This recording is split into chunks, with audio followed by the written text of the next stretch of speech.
Republican politicians in this past election cycle did everything they possibly could to convince their constituents that the one thing that they cared about was cost. Groceries, energy, housing.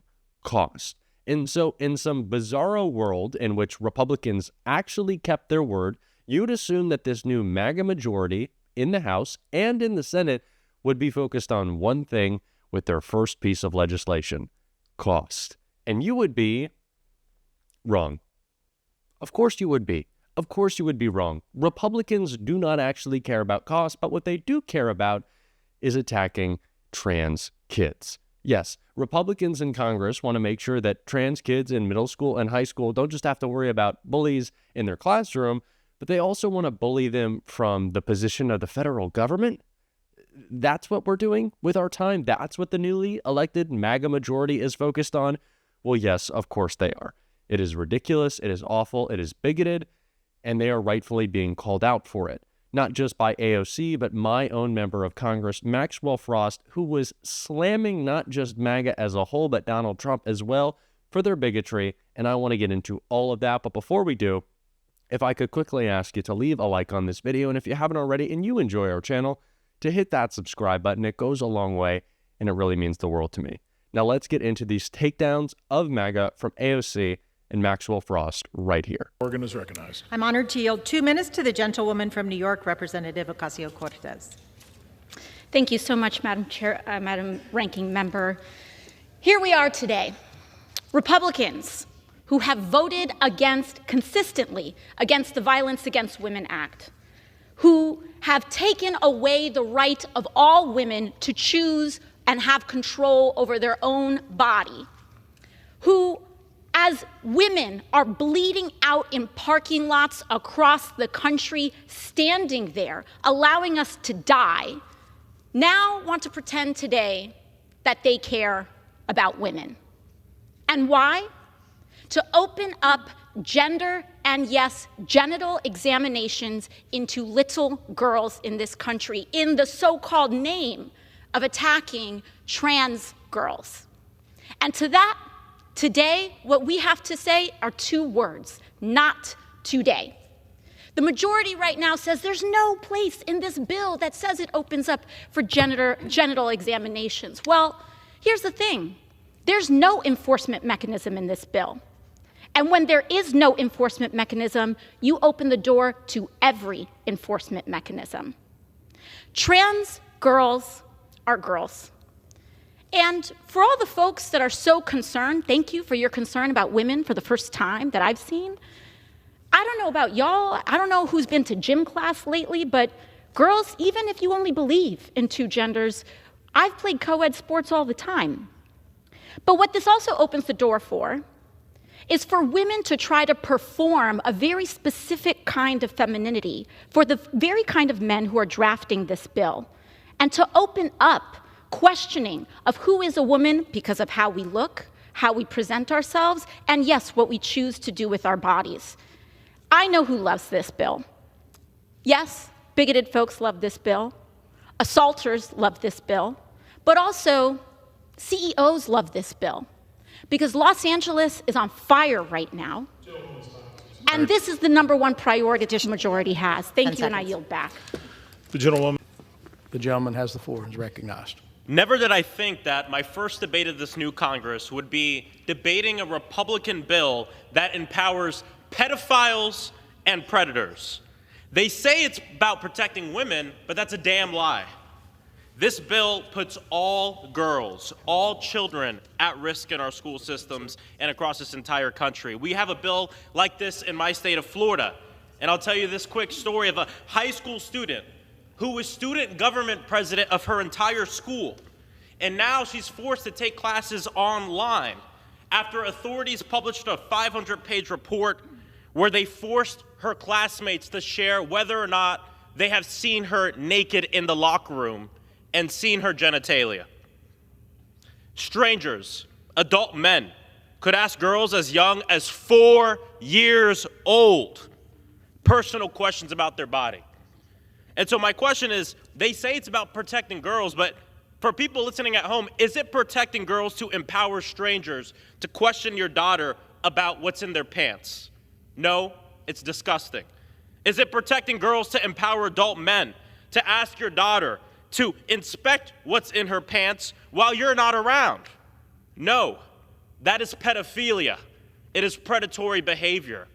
The hate on the other side of the aisle for trans Americans is so much so that they're willing to put all of our children, all of our daughters at risk of a serious problem in this country. So to protect our kids, we have to vote no on the Republican Child Predator Empowerment Act. I yield back. This is clearly not a party that cares about kids or family values or women. It couldn't be more apparent. And if you need any more evidence of that, just listen to Elizabeth Warren grill Pete Hegseth, of course deservedly so, during his Senate confirmation hearing. It'll make your skin crawl. Thank you, Mr. Hegseth. Senator Warren. Thank you, Mr. Chairman. And Mr. Hegseth, thank you. Thank you for your service.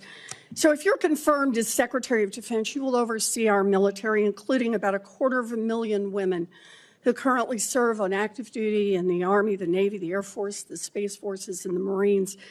And I have serious concerns that your behavior toward women disqualifies you from serving in this role. Now, I've been trying to get answers from you for quite some time on this. You haven't wanted to meet or to answer any of my questions, so we'll just have to do it here and dive in. I want to pick up on some of the questions asked by Senators Shaheen and Gillibrand and Hirono, and I just want to make sure we have a list of some of the facts that I think are undisputed. I'm not going to talk about anonymous sources. I'm just going to quote you directly. We've got the video. We've got it in print.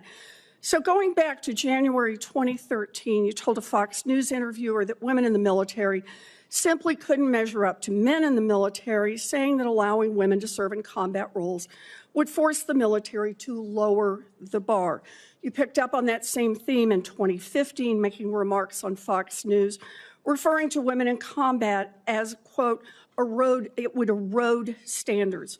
June 2024, you said on Ben Shapiro's podcast, quote, women shouldn't be in combat at all.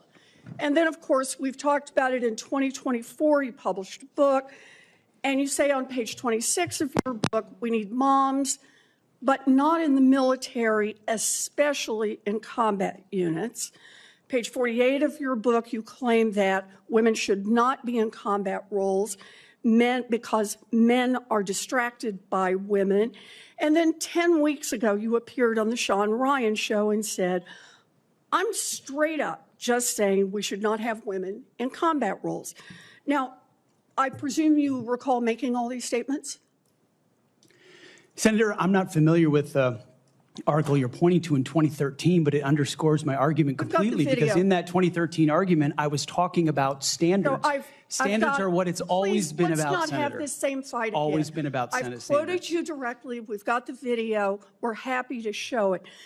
But I want to be clear here. For 12 years, you were quite open about your views, and your views were consistently the same. Women are inferior soldiers, sailors, Marines, airmen, and guardians. And in case anyone missed the point, and these are your words from 10 weeks ago, women absolutely straight up should not be permitted to serve in combat. And I notice on each of these quotes, those are said without qualification. It's not by how much you can lift or how fast you can run. They don't belong in combat, period, or your words, straight up. And then on November 9th, 2024, just 32 days after your last public comment saying that women absolutely should not be in combat, you declared that, quote, some of our greatest warriors are women, and you support having them serve in combat. Now, that is a very, very big about face in a very, very short period of time. So help me understand, Mr. Hegseth, what extraordinary event happened in that 32-day period that made you change the core values you had expressed for the preceding 12 years? Senator, again, I very much appreciate you bringing up my comments from 2013, because For me, this issue has always been about standards. And unfortunately, because of some of the people that have been in political power for the last 4 years, priorities other than standards, lethality, and meritocracy have driven decision-making. I'm quoting you from the podcast. Women shouldn't be in combat at all. Where is the reference to standards? That they should be there if they can carry, if they can run. I don't see that at all, Mr. Hegseth. What I see is that there's a 32-day period in which you suddenly have another description about your views of women in the military. And I just want to know, what changed in the 32 days that the song you sang is not the song you come in here today to sing? This is not a family values party. This is not a pro-kids party. Of course, this is not a pro-life party. Pete Hegseth is putting us in danger. This is a pro-Republican DEI party. They want to talk about it a lot. That DEI, people who are unqualified to do jobs. But has there ever been someone more unqualified, unfit, incapable of doing a job than Pete Hegseth in the Department of Defense? I say no. This is ridiculous, and we have to continue to call it out in this shameful act Republicans are putting on, just letting him get through, just sliding on through. Pete Hegseth, barely going to ask him a question, barely going to hold the hearing. We have to call them out, and we're going to on this show every single day. And if you want to support that, as always, you can hit that subscribe button. You can leave a like on this video, and if you stuck around to the end, you can drop a blue heart in the comments. And until next time, I'll see you soon.